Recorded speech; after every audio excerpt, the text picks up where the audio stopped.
It's live. Are we live? It looks like we're live. I think we're live, yeah. Hi, welcome to Facebook live chat, Ask Pat Stuff. So from my point of view, I wanted to tell you first of all about... Just one second. Just want to make sure that we're... Oh, hang on, someone's joined us. That's great. Hello, David.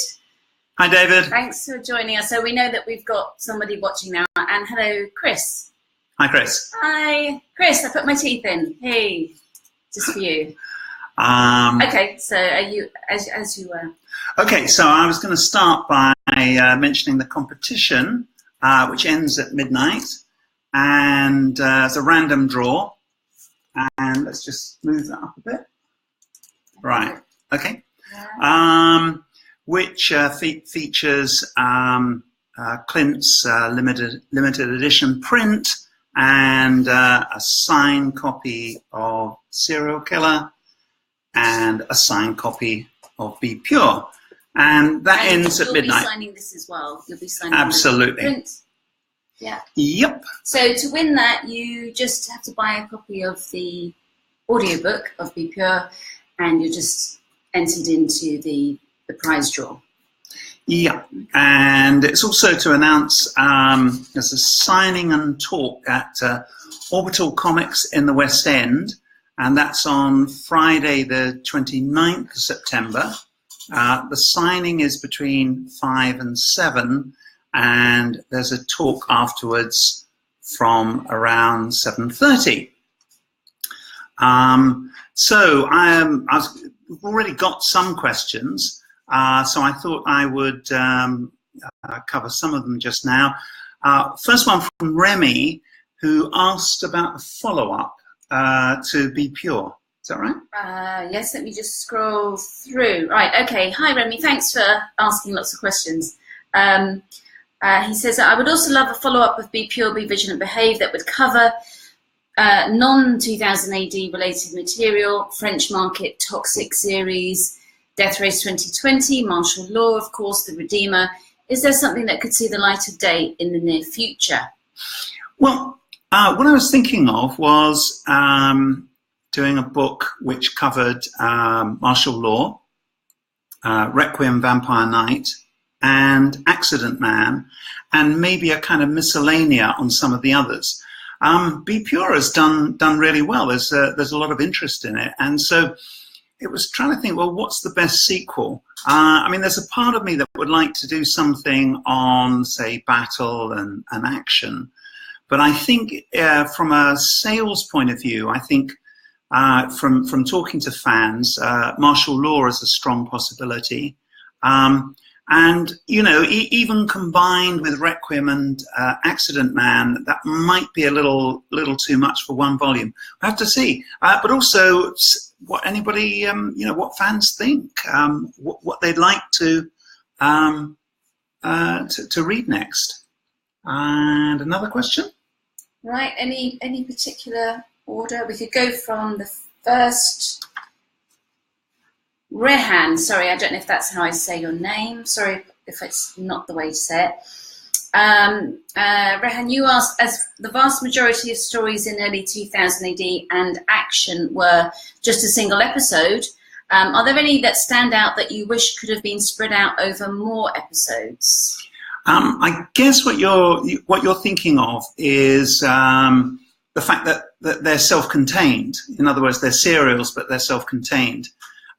So, for example, there's Mach 1, and God, that nearly killed me because it's like telling a novel every week, and in 6 pages. It's pretty ridiculous. I mean, it works for the readers, and certainly did at the time, because the readers were very ephemeral. So they might switch from 2000 AD to some other comic. And so you really had to hold their interest. And one way of doing so was with self-contained stories, because I think serials had become rather sneered at because, you know, they were just being spun out And so that's why we had these very solid self-contained stories. So Mac 1 would be a good case in point. Okay, Trillian Brass. Hi, Trillian. Hi, Trillian. So we have a Judge Dredd coming to our TV. Any hint of any other of our favourites in the pipeline? I'm not aware of anything 2000 AD wise. There was some interest from one major production company in Slane, and they decided in the end that because of Game of Thrones, they felt that the time wasn't right, which, you know, is a bit debatable, because you've got the King Arthur thing is just out, and that's obviously benefiting from Game of Thrones. So I don't know. But apart from 2000 AD, Accident Man has definitely happened. It's in the can. And for more information on that, it's the Scott Adkins on Twitter and on Instagram. And I'm not sure how he's going to do it, whether it will come out on Netflix. It probably has some kind of theatre release. But from the clips I've seen, it looks good. So that's encouraging. I can just see that Martin Bort-Smith has asked, are we still taking questions? Yes, we are. We'll try and get through as many as possible. So do ask a question. Chris, right. I have a question for both Lisa and Pat. Lisa, what have the challenges been of editing and editor? No doubt Pat will also have his take on that.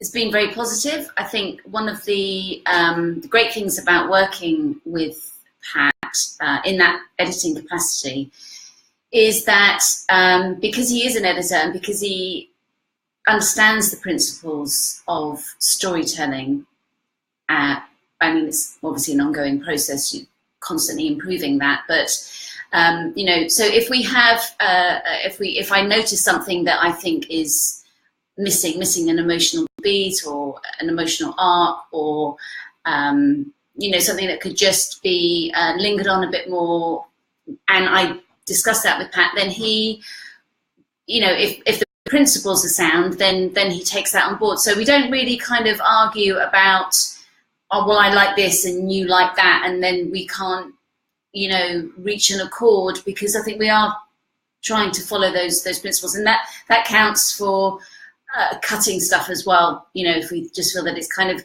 something's great fun and it's funny, but it might be making things a bit spongy, so then that would be cut. I must admit, I'm not very good at cutting. You're a lot more ruthless. I'm utterly ruthless at cutting my own stuff, to the point where I think on occasion I probably cut stuff down too much. But better that than the other way, where it's as Lisa says, it's spongy. Yeah. I mean, you want something to be quite tight, but well, I mean, some things were cut out of book one that are going to be, one or two things are going to be coming back in either book two or book three. So sometimes it's not so much about just ditching something, but saying, well, that's not the right place for it. So then, I mean, I'm learning all the time, so that's really useful. Yeah. So does that answer your question? And from my point of view, Chris, yeah, it works very well, because Lisa knows what she's doing, and as she says, she's picked up on some emotional beats that were missing on book one. She said, well, you know, where's Dave Maudling's reaction to this scene and that scene? And she was quite right. So that was very useful. And in fact, one of the beta readers picked up on a really important point. That's the scene where Dave's in drag and running around being very weird inside the Fleet Pit building. And they said that scene needs to be much longer. That was Elliot, wasn't it? Yeah, I think it was, yes. Yeah, thanks, Elliot. Elliot's probably not watching this now, but shout out to Elliot, an old schoolmate of mine, for pointing that out. So that was good. Yeah, so all that kind of feedback. Sometimes, you know, you can speed things up too much, and so you need some extra material. Okay, next question. Kieran. Hi, Kieran. Kieran Bounds. Hi, now Kieran. that Pat has entered the world of novels, how about some Slain novels in the future? How realistic is that? Brings back painful memories. There was a Slain novel when Games Workshop were working in tandem with Rebellion, and I couldn't reach agreement with them. What they wanted was, they wanted it to be full-on Warhammer. In fact, what they really wanted was Warhammer, just calling it Slain. And I tried to explain to them that it needed to be low-key, it needed to be personal, at least to start up, and then you get further into the character and so on, because it's about people. But I think their perspective was, it's about big axes and big swords, and characterization comes a bit further down the line. I think if Rebellion were to approach me, I think they'd probably be more sympathetic than Games Workshop.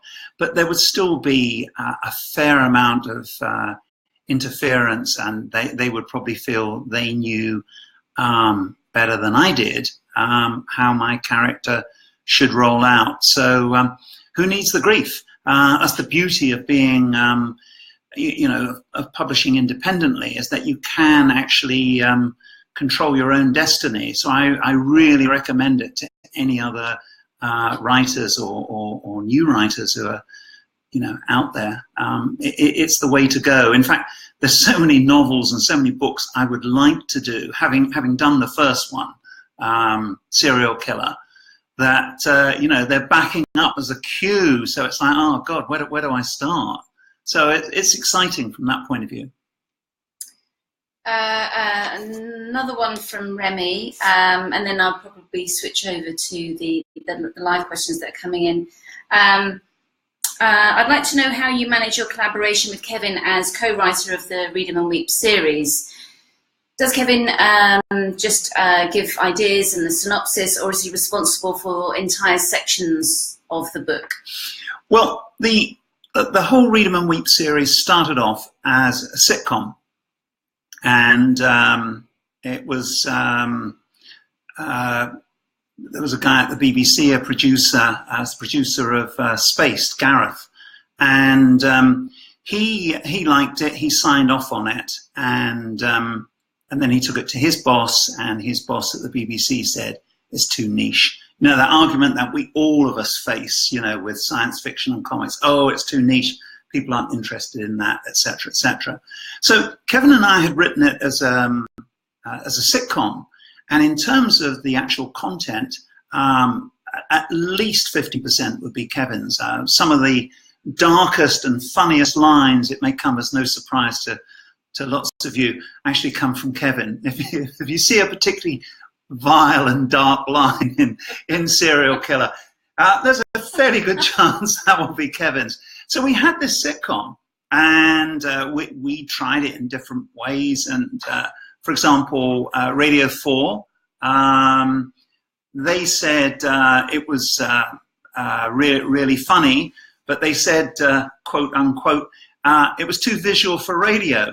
So what do? So, and we got similar kind of responses from various production companies. So in the end, it was just collecting dust in a filing cabinet. And I'm crazy about the series. I think it has a lot of great humor in it, and I can't get the characters out of my system. So eventually it had to be done as a novel. And there is some significant input from Kevin on Volume 1. Some of the descriptions, for example, of the procession of penitents in Volume 1, who I think he describes as something like Bruegel-esque and so on. It's, so basically, we have this original material in the sitcom, which in broad terms I've expanded into a novel, and then run over various things with Kevin, and he's suggested further ideas and so on. Notably on Caning Commando, where I think he's especially fond of Alf Mast and the horrible relationship he has with the caning Commando, who I think, from Kevin's perspective, is inspired by his old headmaster. Well, you know, there's nothing new there, is there? I mean, I've used 2 old teachers for my inspiration for Judge Dredd and Commando. I guess it's our way of getting even with these kind of guys. So yeah, that's the setup.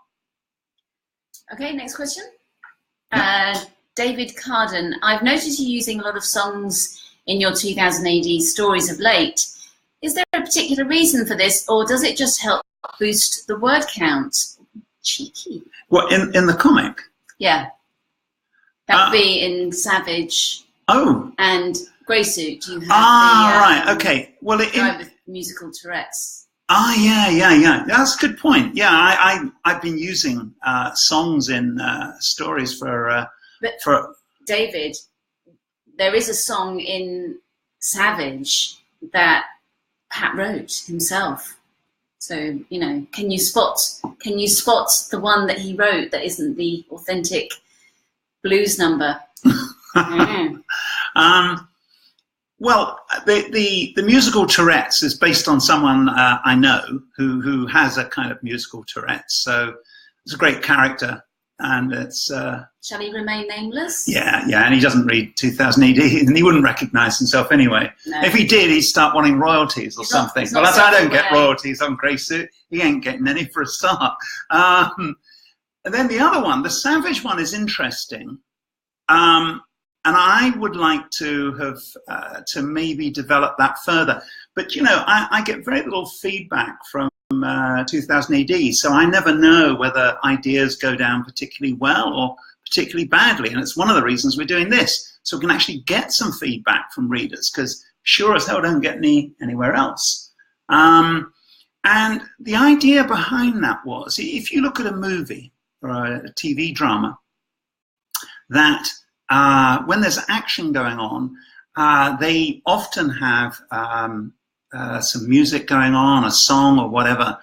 And this, to my way of thinking, is infinitely preferable to the superhero thing, where, you know, they're exchanging stupid comments with each other as they knock hell out of each other. So I felt that using lyrics was a better way of doing this, and so I found some out of copyright poems or songs, and then I wrote one myself, and I think this is meant to sort of suggest the drama that you would expect in TV. The alternative for me is that you have silent pictures. And not everyone agrees with that. I personally think it works. If you look at, if any of you, recall Metalzoic, there's quite long silent sequences, which I prefer to lots of, inane words. The artist Olivier Ledoir, I work with on Requiem, he thinks that if you don't have those words on the page, that the readers will turn the pages too quickly. And of course they wouldn't, because his artwork is so beautiful, you just spend forever staring at it. But I don't know. So Olivier always says, no, put words on the page so it slows the reader down. I don't agree with that. But so I suppose you could say what I'm doing with Savage is my way of trying to solve that problem. I even think with digital comic strip art, there's a case for possibly having a soundtrack. I mean, certainly when you look at Requiem, it really cries out for a soundtrack. So that's that one. And sorry, I keep disappearing, but the cat is scratching to come in, scratching to come out. When he's in, he's scratching the sofa. He's looking for attention. That's basically it. Yeah. Right, so okay, no, I'm not here now, aren't I? So, right. David Walker, has Gerry Finley-Day ever done an interview, as there is nothing online or in print, and even the present day 2000 AD staff seem to be uninterested in interviewing him on the 2000 AD cast? Yeah, that's That's interesting, isn't it? I interviewed Gerry for at a Paul Gravett comic convention, and Gerry was great. He was wonderful, and I mean that took a bit of persuading by Paul to get Gerry on there. He's quite reticent about things, and if you think about the way that he kind of got pushed out, I would probably feel the same way. So my guess is it's almost like his way of dealing with it is to sort of move on and to not get involved with interviews and things. So often fans will write to me and say, "Oh, can you pass these questions on to Gerry?" And I do, and I doubt very much that Gerry replies. I think in the case of 2000 AD, I suspect, and it's only a theory, that it probably suits them better that he's out of the way. In other words, they might go through the motions of saying, "Hey, do you want to be on a podcast?" He probably won't reply or say no, and then they leave it at that. But as many of you will know, writers and artists, we're all fragile souls. I mean, we all need a bit of seducing and, come on, Gerry, please, please, that kind of stuff. I can't see Rebellion doing that. I did it with Gerry. I actually got him to write a Rogue Trooper just to prove the point that he has got what it takes. And that did take a bit of, drawing him out. But I got him to do it. And I think really, it's almost like it's an uncomfortable truth, which bears repeating, that Gerry Finley-Day has a big, big fan following. And the fact that there are others who didn't rate him, and the fact that people like Dave Bishop and so forth kind of fan the flames of that, doesn't take away from the fact that he had a big following. And one of the reasons, which I say in Be Pure, Be Vigilant, Behave, is of course because he had a military background, and therefore when he's writing Rogue Trooper and similar stories, he knows what he's doing, and the readers pick that up. The fact that he's pacing and other things aren't as cool as some other authors doesn't take away from that. You can sort those things out. They're presented to us as deal breakers. Oh, his style was old school, and now we're in this new zone. Well, you look at all the writers who took over after Gerry. I'm not aware of any of them that have had the same success as Gerry's. He got it right, and there's a fundamental reason for this as well. He's the creator, and he's the writer creator, and the readers respond to that. And it's an uncomfortable truth that I don't think Rebellion really want to hear, but I'm very happy to keep repeating out of respect for Gerry, and perhaps because one day they might come knocking on my door and give me the same treatment that they did Gerry. So there you go. Next one. Sorry, rant over. Okay. Right. Neil Taylor, will we ever get a new Marshal Rule series? That's a quick and easy one. The short answer is no, because you probably know that DC, after commissioning Kevin and I to do Martial Law and Batman, team up. I mean, of course, they'd never fight each other, would they? So they'd be jolly chums together. And after commissioning us to do it, they subsequently changed their mind.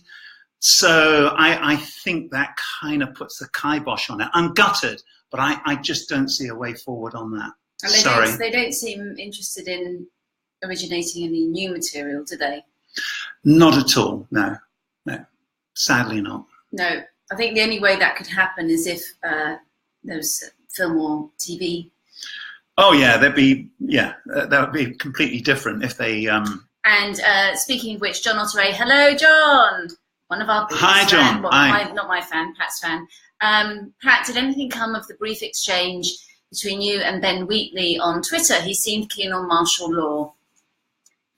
I'm not aware of anything happening. I think it just sort of, they kind of petered out. They all flirt. They all Twitter flirt. It was nice flirting there, though. And of course, the thing is that on martial law, Kevin and I own the film rights. So, it means that we don't have to go cap in hand to a publisher and say, can this happen or that? We've got autonomy. So you never know. You'd really think that, I mean, if you were to go back, say, I don't know, a few years now, there was a lot of interest in martial law. But in the last 2 or 3 years or so, it's kind of died down. Right, the cat's joining us as he doesn't want to miss out. Okay, that's that one. Okay. Anthony Esmond. Hi, Tony. Hi. Tony. Will we be getting an audio version of anything else, Serial Killer or any comics works? Well, we were wondering about Serial Killer because in the case of Serial Killer, we'd have to have an actor do it. I don't think I could possibly do justice to the Read 'em and Weep series, and an actor would get all the different voices right and everything, whereas I'd be struggling with a Glaswegian accent and all that kind of stuff. So it would be a little more expensive to produce. But I think if the audio version of Be Pure, Be Vigilant, Behave does well, and it looks like it's doing well so far, then it makes sense for us to do something similar with Serial Killer. And obviously, if the market is there, one can almost make it a standard every time. Yeah. Okay. Rehan, yes, we will be posting this video later on, assuming I don't cock it up. I think you just hit upload or something, so it will be up, and anyone should be able to watch it afterwards. Maureen's joined. Hello, Maureen. Hi, Maureen. Hi. Maureen is the inspiration for our the mannequins in Serial Killer.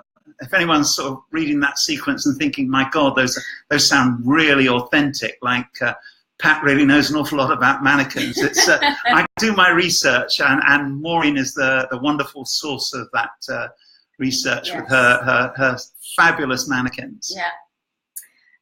John Ottaway again. Any chance Kevin could draw an episode of the Caning Commando?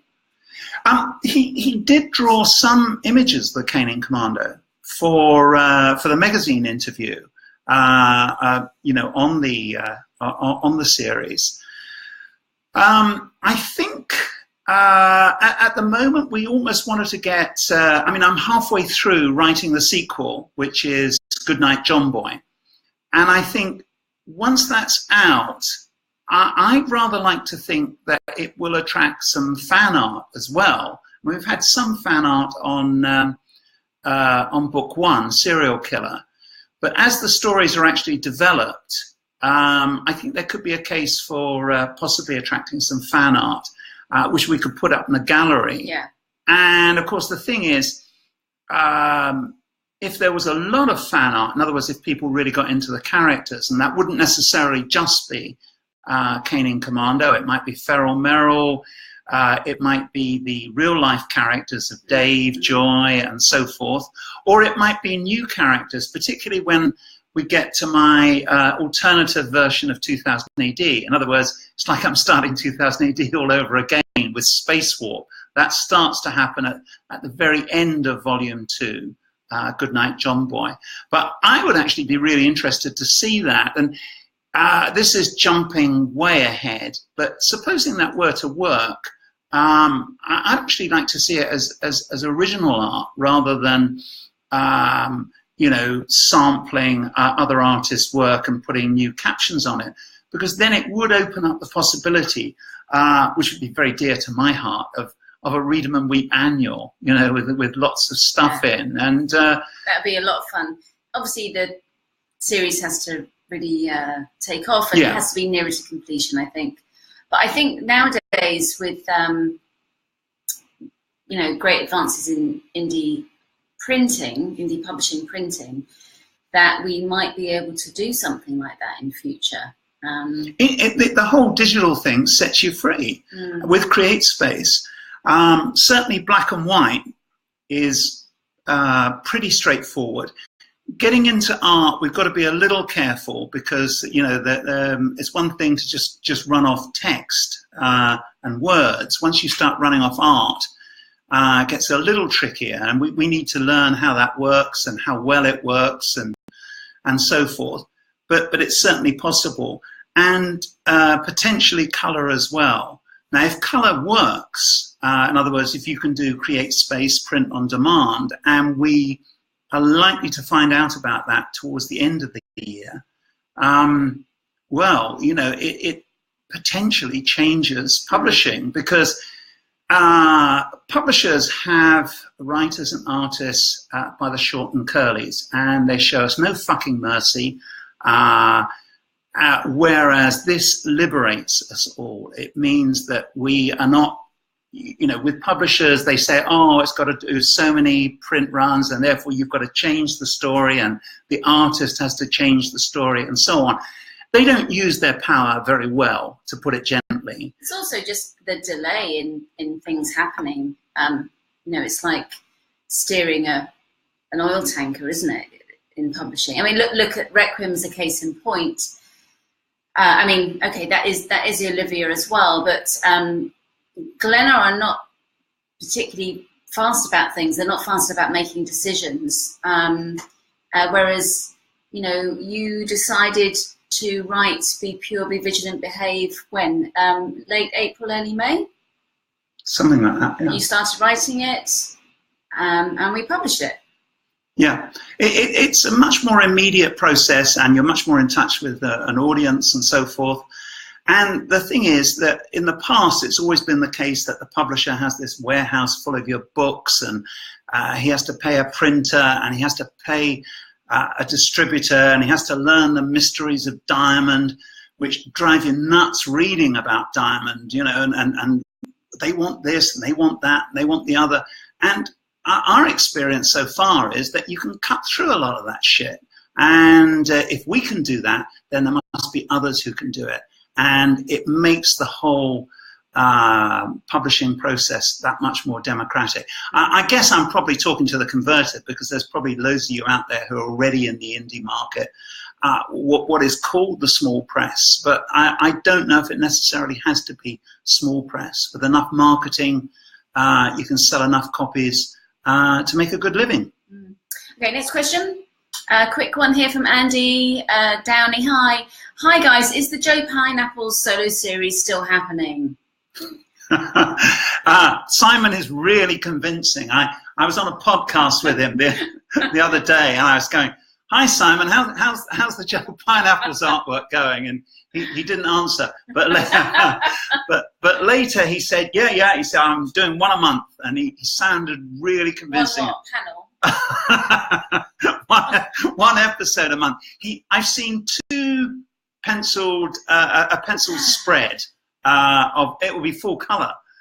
So you know, God. How long's this been going on for now?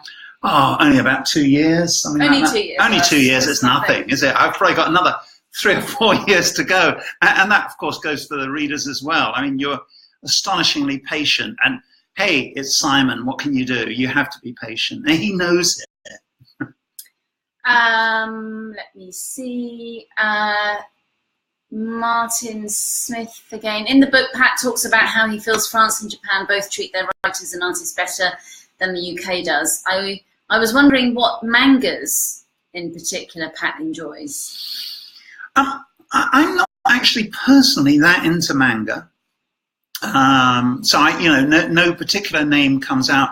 I like it when manga influences European art. For example, there was a girls' comic series called Witches, W.I.T, etc. And that was aimed at a slightly younger age group than the girls' comic market I normally work for. And I think that came out of, it may have come out of Disney, Italy, I think. It was a huge success. It sold all across Europe. I believe it's sold in some Islamic countries. I think they must have had to change the hemline of clothes and things like that. And but that had a very strong manga influence. So that's one that springs to mind. And a footnote on that one, the only two countries that I'm aware of where Witches didn't sell, and we're talking on the newsstand here. It's a newsstand comic, so it made a lot of money. Only 2 countries, as far as I'm aware. One is Britain, and the other is America. What a bloody surprise, you know. So you can see where my love of Europe comes from, because they make things happen, they get things done. And in Britain, it's like, I don't know if we can do that. And, you know, let's stick to having these fucking magazines with lots of bits of sugar and plastic crap in instead. Rant. Sorry. Okay. What have we got next? I'm just skipping around a little bit now. Hi, Carl. And I don't think I replied to you properly the other day. I'm sorry if I didn't get back to you. Love to read him and weep. How's Goodnight Johnny Boy coming along? Actually, Johnny Boy is quite nice. Goodnight Johnny Boy. Also, how long did it take to write the first one? Serial Killer, I think, took probably around 3 months, something of that sort. I think Goodnight John Boy is probably going to be the same. Writing non-fiction is faster. There's probably more like 5 or 6 weeks working pretty hard. And I think with Volume 2, Goodnight John Boy, one of the things there is Volume 2, it's like a second rock album or a second anything. You have the the first one comes out and hopefully it works and people say, oh, that's great. And then there's the sort of fear that Volume 2 or Disc 2 won't be as good. So you've got to put quite a lot into the second one to make sure it still has the same standard and everything.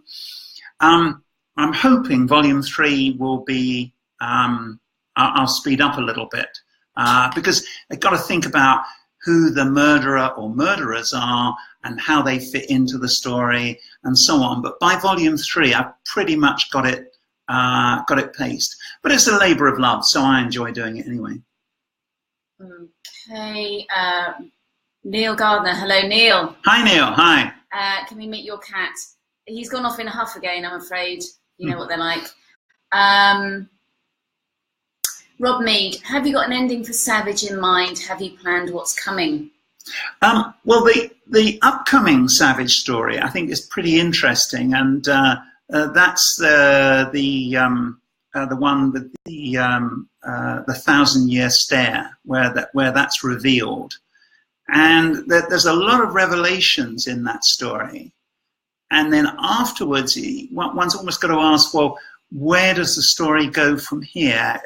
Would it enter a new level, a new layer? So I want to see how that goes down with the audience. Again, on Savage, I have 0 feedback from 2000 AD, so I have no idea. I assume it's successful because Matt always asks me to write another one. But, you know, it would be useful to know what works, what doesn't work, and what the reader's expectations are, and whether I can fulfill them okay. Let me see. John Ottaway again. Have you had any feedback from current or former 2000 AD people, especially any of the Tharms? So that's obviously on Be Pure. Oh, on Be Pure. Yeah. 2 come to mind. One very successful, very well-respected 2000 AD artist described in some detail his experiences during the 2000 AD Dark Age. And if you think my experiences were bad or I sound somewhat bitter, my God, his experiences were far worse. And I have to ask his permission before, quoting him in detail. And he may want to say what he needs to say somewhere else. But I was quite shocked at the lack of respect for a 2000 AD creator who is held in huge affection by the readers. Now I know you hold lots of 2000 AD creators with huge affection, so it's probably not really giving any clues away, or at least I hope not. And then the other one was from a guy who was a young writer at the time, and he said how he had the most really nasty, vicious rejection letter after being screwed around during the Dark Ages again by the relevant Thargs. And he said he was so gutted that he thought about, in fact, he didn't work or attempt to work for 2000 AD for several years.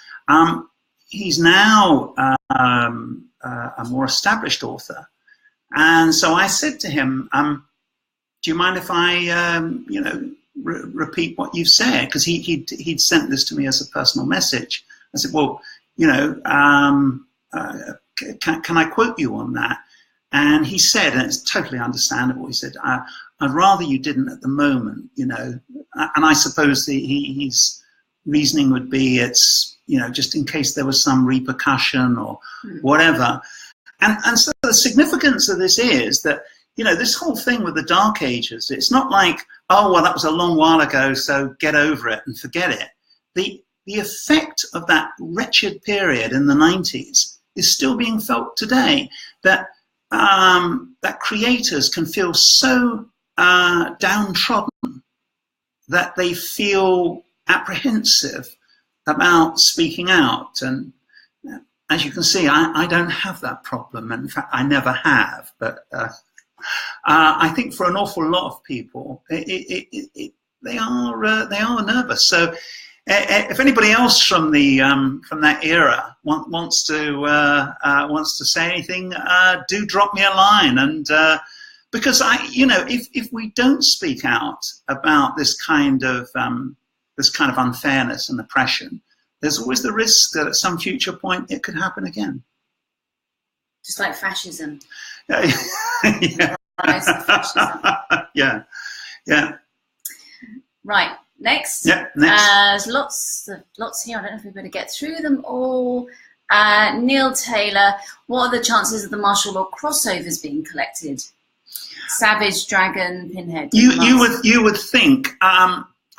DC seem rather lukewarm on the subject. Their original plan was, hey, let's do Marshal Law and Batman, and then we'll do a collection with all the crossovers, including Marshal Law and Batman. And so that was the plan. But thank you.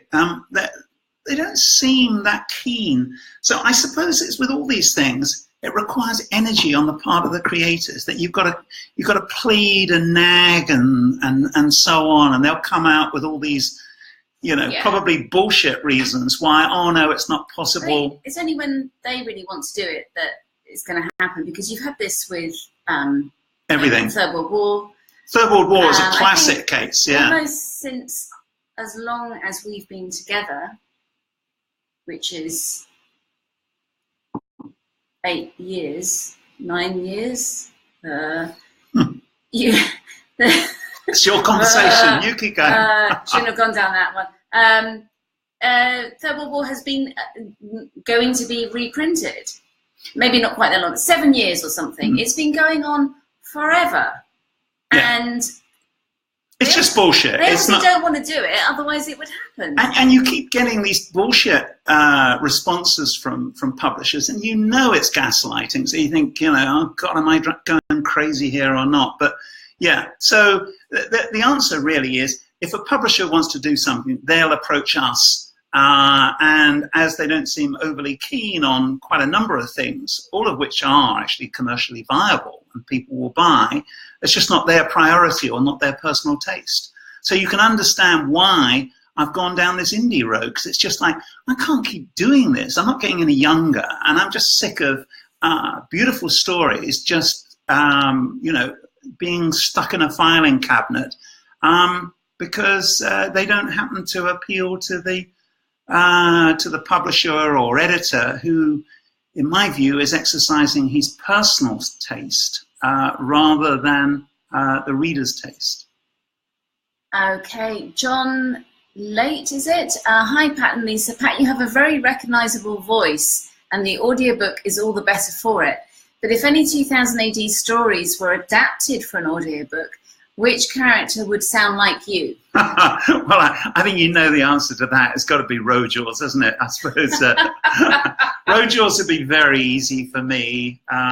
Which ties in with... As it Remy was asking. Remy was asking, yeah. Yeah, what artifacts do I carry around as we travel light? This is the only one, a Rhodes mug. Which is a great... Yeah, that's obviously sums up how I feel about a lot of things. So, yeah. Did you? Yeah, so Rhodes is the answer. Yeah, but then you'd have to put on a bit of a kind of gravelly, kind of London-y accent, wouldn't you, to do that? I'm not going to attempt it just now. Oh, okay, all right. No. Gosh, what else have we got? Trillian, did I miss my question, Pat? Well, if you're asking, maybe you did. Sorry. What was the question again now? It was, other things in the pipeline. No, really, at the moment was the quick answer to that, wasn't it? We will be putting this video up again for replay. So the wine is nice, Lisa. It's not bad, Neil. It's just a cheap table wine. You know, we wouldn't want to waste the good stuff now. I think I'm getting a bit tipsy. Okay, I should quickly get through these remaining questions. Otherwise, did we get to find out why Joe's last name is Pineapples? I thought it was to do with grenades. John Warrington. I think the simple answer there is it's got to be to do with grenades. Yeah. Okay, we're hurrying along now. Neil, thank you. Since there probably won't ever be a collected edition, do you know where the back issues of Crisis might be hidden away? People talk about buying them at car boot sales and things for ridiculous prices. I suppose at some point, I guess I could say something to Rebellion about, look, why don't you just release it digitally and just see what their answers and excuses are for that, why that might not be possible. That might be an answer. I suppose if there's some kind of difficulty, maybe I could ask them if I could reproduce them instead. As a way of getting over some kind of problems. I'm sure Carlos would be fine with that, and so on. But yeah, it's very frustrating. And all I can say is, if you are meeting people from Rebellion anytime, do pass on, if you feel the same way as I do, that you'd like to see Third World War reprinted. And similarly, if you feel the same way about Finn, because Finn was more popular than Strain, and it's just it's like it was never there. Okay, next one. Daniel Rose, hello Pat, is there any new ABC Warrior stuff coming out like the Vulcan War series? There's a new ABC Warrior series starting definitely with Clint. In fact, I think he told me he'd almost finished it, which means he must be halfway, let's say. And that's coming out at Christmas, Matt Smith tells me. So that's quite a good saga. That brings together all the different elements, ABC Warriors on Mars, G-Men, Howard Quartz, and so forth. And also, of course, there's the Joe Pineapple's Rhodes story with Simon. Okay. Couple of comments from David Walker. I really liked Savage, one of the highlights. It's great to know. Nice. Carl Gunter, second rock album. Will Goodnight Johnny Boy be like the Stooges' Funhouse then? You're the music buff. I think that is a great album, isn't it? I'm not wrong there. So yeah. Okay, Dave Healy. If the Misty/Scream special takes off, and they ask you to write new material, would part of your negotiations involve proper equal billing between the two titles? Yeah, I think it would have to. I assume that was just a one-off where they kind of combine the two for Halloween. I wouldn't imagine all the time that they would be side by side. But, the frustrating thing for me is that, you know, there's an assumption that girls' comics are just like guys' comics. And I think that's what they genuinely think in Rebellion. And I'm afraid they are so wrong. It's unbelievable. There are laws about girls' comics which are going to sound arcane to many of you. And you're probably going to think, well, what the fuck does it matter? Well, it matters if you want to attract a female audience. And I'll give you an example. Volume 2 of Misty is coming out, and it has 2 stories by Malcolm Shaw, and I'm a huge fan of his, and I love his work. And they are The Sentinels and Deathline. And if you've read Be Pure, you'll know that there is a slight problem there, which, you know, one can get over, which is that the heroine's name is not in the title. And that means that they end up as concept stories and not as character stories. So it's all about Deathline. It's all about the Sentinels. It's not about the female lead in both cases, although there obviously will be one. And that means that those stories for a female audience will be popular, and there'll be girls who will say, well, I like those stories, so I don't know what the fuck Pat's talking about. Well, I do know what I'm talking about, because I know the hard way, not because I'm you know, any kind of brain of Britain or anything. It's just you think, why isn't this story successful? And then you realize it has to be more hero or heroine focused. The same rule applies, of course, to guys. And so those 2 stories will be successful, and lots of guys will like it, but they are less likely to attract a new, potentially new, you know, audience of Misty female readers. Let's say teenagers or girls in their 20s, whatever, because it creates a little bit of a barrier. And there's a second barrier, which I mentioned to someone who's doing a book on Misty recently, and it's not very politically correct, but it happens to be very, very true. And again, these things completely pass Rebellion by, probably because they don't care. They've got their audience who are primarily blokes, with some women as well, of course. And that is that Capaldi, I think it's Capaldi, who did Sentinels, and Richardson, who did Deathline. They're both great girls' comic artists, but they are not strong on what you might call the feminine element. And I have some very right-on, politically correct nieces in their teens, and they looked at Capaldi's artwork elsewhere on one of my stories, which was similar, and they said, to my dismay, they said, the heroine's not very pretty, is she? I'm not sure I really like this. And that's a factor you've got to take into account. It's not something you can really acknowledge that easily today, but it's important. So Capaldi is fine, but what you almost need on that second collection, which they won't have included, is a one-off story with a what should we say, to put it bluntly, a pretty heroine, just to create a balance. And those kind of laws about getting a balance in a comic, this isn't me being obsessive or anal, it's because we would know what sold.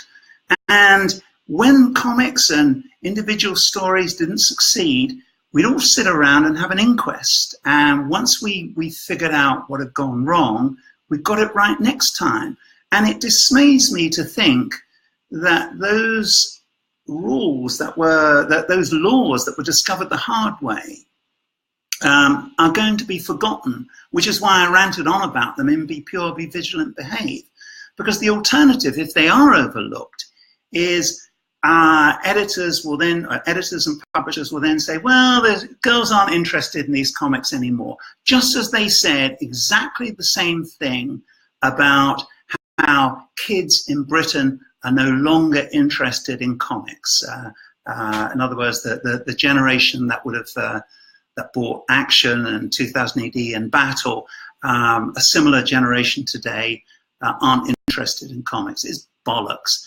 And it's because if they can say that they're not interested, it means that editors and publishers and writers and artists as well, because they come into it, they can all focus on older readers, which involves perhaps more prestige or more intellect or whatever.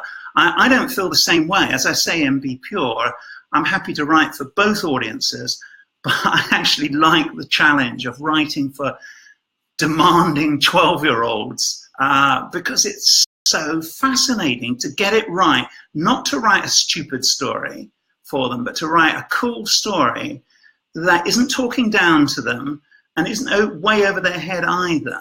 And so, yeah, these are all very important factors that you have to take into account. And I don't think they have on, well, they clearly haven't in the case of Scream and Misty. I've already ranted enough about that, but I have to say, I was so appalled to see that tiny logo for Misty and to hear these various excuses as to why that was so. Often contradicting each other in their you know, the reasons, and none of them made sense to me. And even if they did make sense, it's still insulting to an audience which represents 50% of the magazine. As I understand it, half the stories are written by women aiming at if you like, the Misty side, and yet their logo is so much smaller. I mean, you know, in this day and age, for such a fundamental error to be made is unbelievable. I mean, probably a lot of you know about, you know, the whole Marvel thing, where, you know, there's some pretty weird sexism going on there. And you know, to have something not as bad, but it's still not very good, to have the same thing happen in the UK is pretty sad. Yeah. Yeah.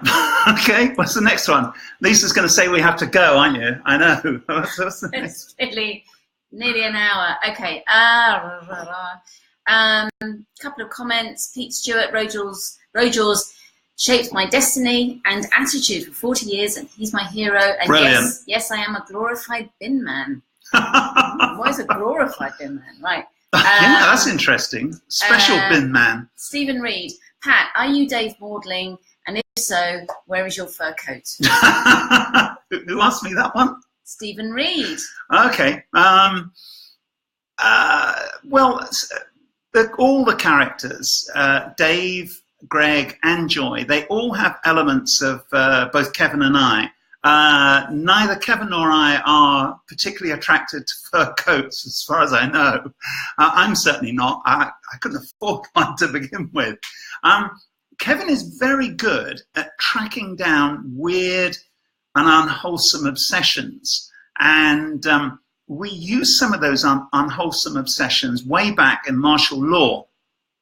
Kevin came across a great book, which is possibly worth tracking down, called Starlust.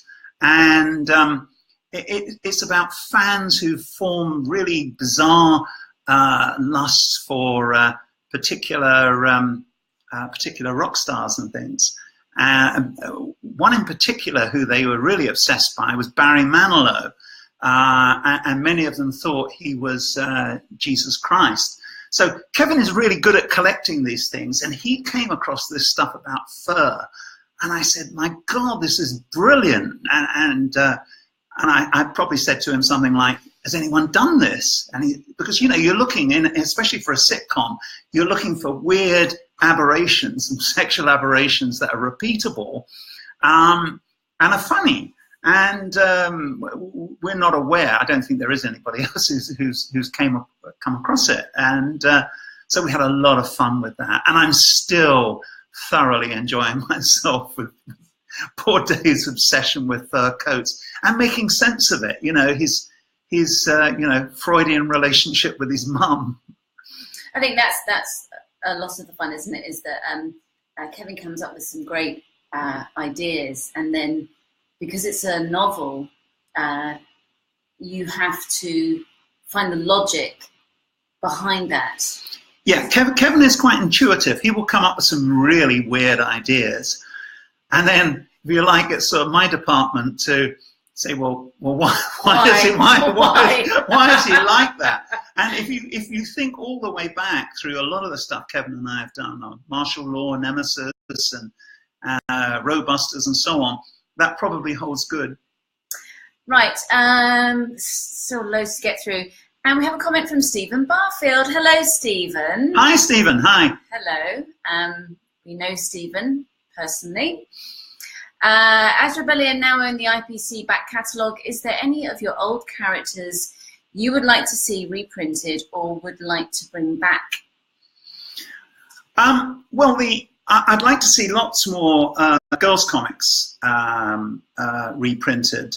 Misty as the starter, and I think if I sound a bit aggressive about Misty, it's because I'm desperate for them to get it right. And if they get it right, then there will obviously be Ginty and Tammy and so forth. So there'll be some of my stories in there, Stephen. And also there would be on the fun comic department, it probably come as no surprise to you that well, I was actually the lead writer for all those things like Shiver and Shake and Whizzer and Chips and all the rest of it. But I don't have any great preference for or great desire for my work there to be reprinted, because I always felt, and I think this comes across in the satire on the comic Laugh in Serial Killer, that they just weren't up to the standard of DC Thompson's. I'm sorry, because I know a lot of you guys, you know, you probably grew up on Whizzer and Chips, and but with the notable exception of Leo Baxendale and Ken Reed, most of the stuff just wasn't very good. And so, for instance, I did Frankenstein with Bob Nixon, and I said to Rebellion, I said, I'm delighted that I think they're doing a collection, probably Face Ache and stuff like that. But what I'd really like to see would be Ken Reed's original Frankenstein. Now that dates back to, is it Wham or something, which is Oddums, which means it's IPC, and therefore which is now Warner Brothers, and therefore they may not have the rights to. They probably don't. But that stuff is amazing. And he was doing this kind of weird Monty Python stuff, I think years before Monty Python, somewhere around about the mid-60s, something like that.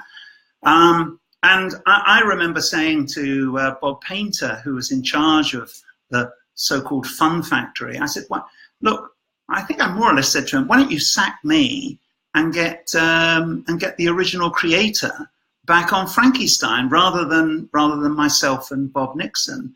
And he said, no, you know, we need to tone Ken down. He gets a bit carried away with himself, and you'll see that satirized in Serial Killer. And I distinctly remember Bob Painter saying, Ken Reed keeps putting in these silly things like dog shit in the corners and things like that, but we always spot it and we always whiten it out. Kevin doesn't remember this and thinks it's unlikely, but it was scarred on my brain that, and I mean, to give you an idea, I mean, his stuff was so politically incorrect. For instance, Frankenstein in a Ken Reed strip is walking down the road with some foot warmers, and in fact, he's got a cat in each boot, and they're kind of going meow, meow, meow, and everything. And that's the kind of black comedy that Ken Reed was doing around about, let's say, 1965, 1966. Brilliant. Right. Okay. Right. Let's try and all right. get on a bit of a roll here. Thanks, Graham, for buying the paperback and the audiobook of Be Pure. We have Chris Macaulay, can't ignore you. What's your favourite aspect of writing Requiem? The opening sequences where I send people to hell. And what are we up to? 11 volumes so far. I'm sorry, guys, Tony Blair isn't there yet, but I've still got 2 volumes left to go. So he's got to end up in hell, hasn't he? And someone was asking on Twitter about what would Donald Trump be, and obviously he'd have to be a ghoul, wouldn't he? Because he is a hypocrite. I will check with Olivia. Olivia Ledoir, the artist creator on Requiem, is very creative, very much like Kevin in that respect. And he comes up with some really vile ideas on occasion. And I think, as they'll know Donald Trump only too well in France, I'll have to check with him and say, Olivia, what would you like Donald Trump to be in hell. And I promise you, it will be something pretty awful. Yeah, pretty vile. Okay. Michael Patton, just to say mega thanks to Pat Mills for helping me break the Catholic brainwashing my schools tried to force on me in the 70s and 80s. Your stories blew my mind, gave me the tools to think out of the box and realize the bullshit my RE teachers and priests were shoving down my throat. Nice one, Squire. Well, that's great. Well, as long as it's just their ideas they're shoving down your throat, you'll be okay. In my day, there were other dangers, let me assure you. Yeah. Okay, better move on.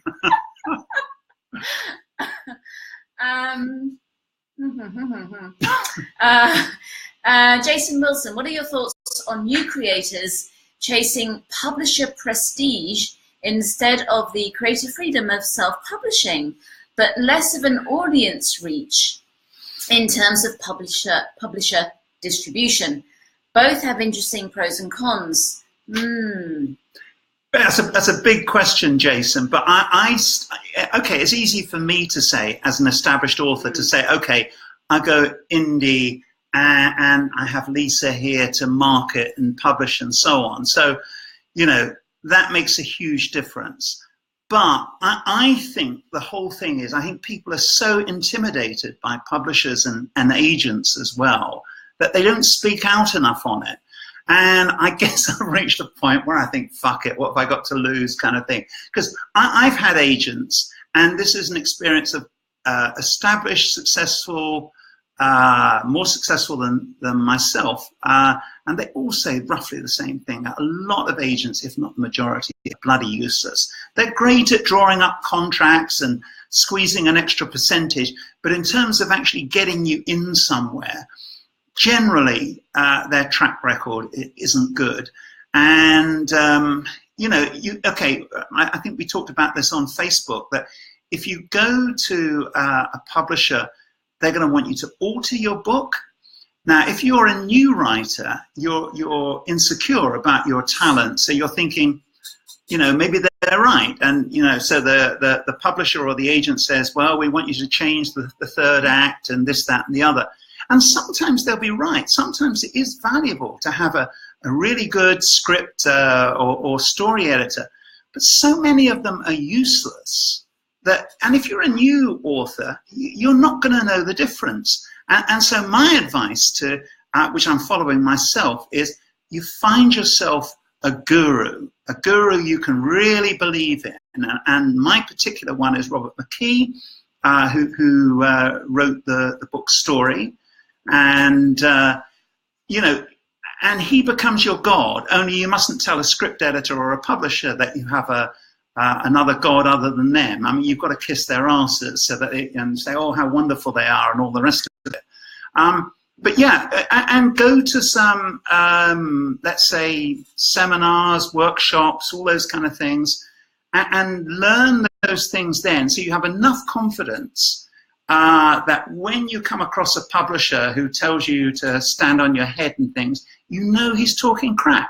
And then just occasionally you'll get a really excellent publisher, an excellent editor, and all the rest of it. But they are so thin on the ground, and I think they're getting thinner as we end up with this, the power of the middle classes, where you've got these interns who are the only people who can afford to be a free intern in London comes from, say, the middle classes. So you're not getting working class voices heard, and it's becoming a bit of a cultural ghetto.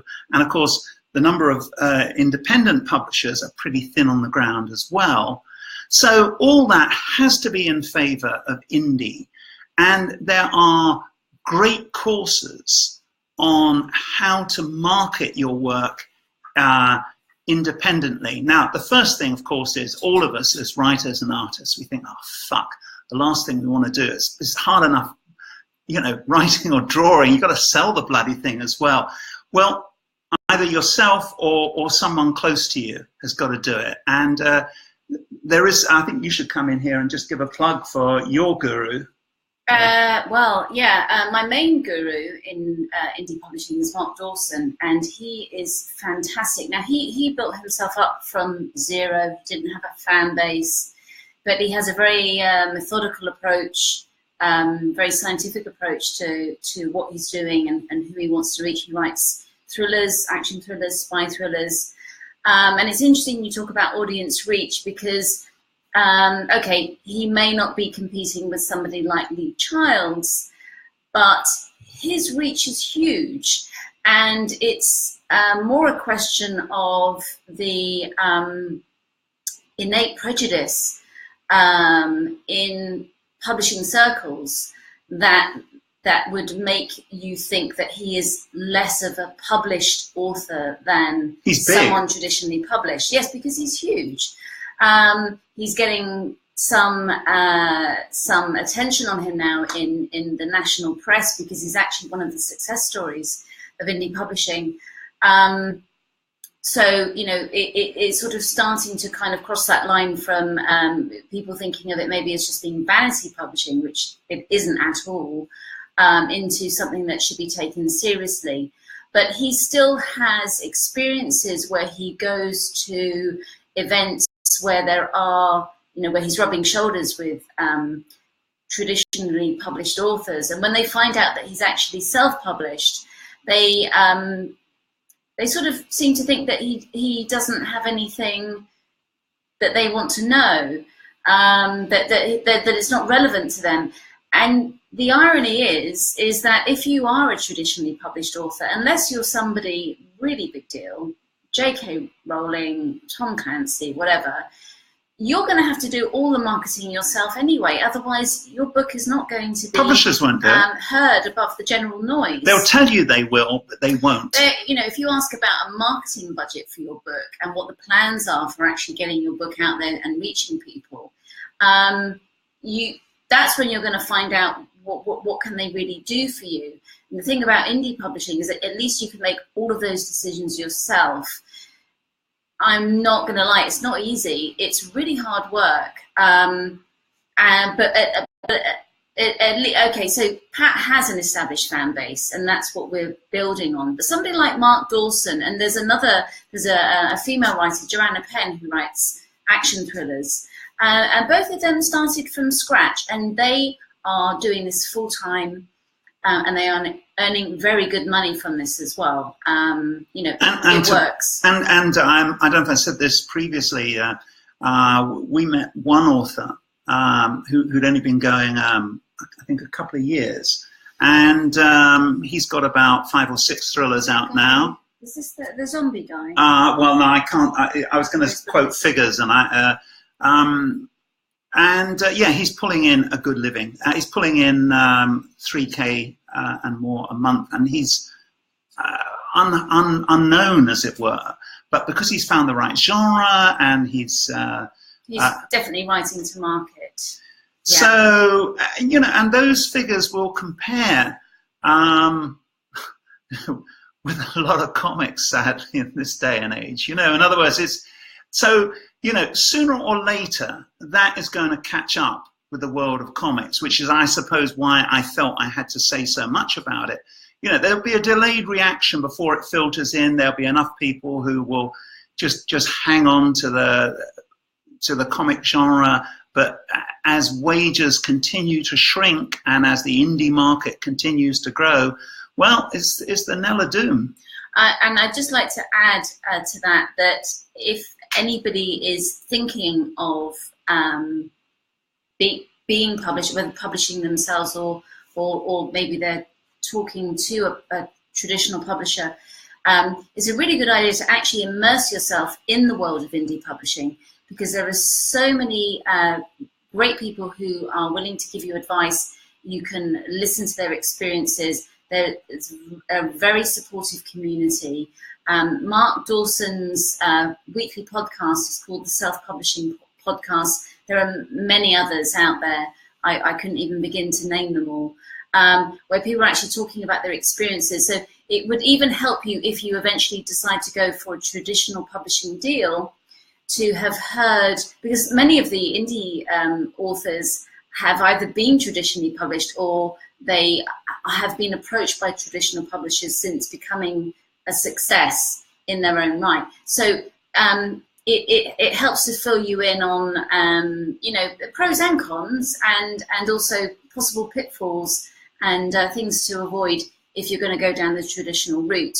So it's a really good idea to actually really immerse yourself in indie publishing, and it's very easy to do. Very welcoming, very friendly people. Everyone's willing to share their experiences. And that was my impression when Lisa was learning the ropes. I think her job would have been so much harder if she hadn't had this really generous and supportive circle. So, you know, you will be welcomed if you are going down that road. And as I say, Mark Dawson, he runs a series of courses, and you know, he is the guru. And the only thing is, from a writer or artist point of view, you're thinking, my God, it's not just enough. I've got to learn how to write or learn how to draw or whatever. Now I've got to learn how to market and publish. I think if publishers were doing their job, you wouldn't have to. But they're not doing the job that they claim they're doing. So you have to go elsewhere. Okay. Yeah? Yeah, and hi, Ian, if you're still with us. Ian, who was another one of our beta readers and an old friend of mine. From way back, teenage.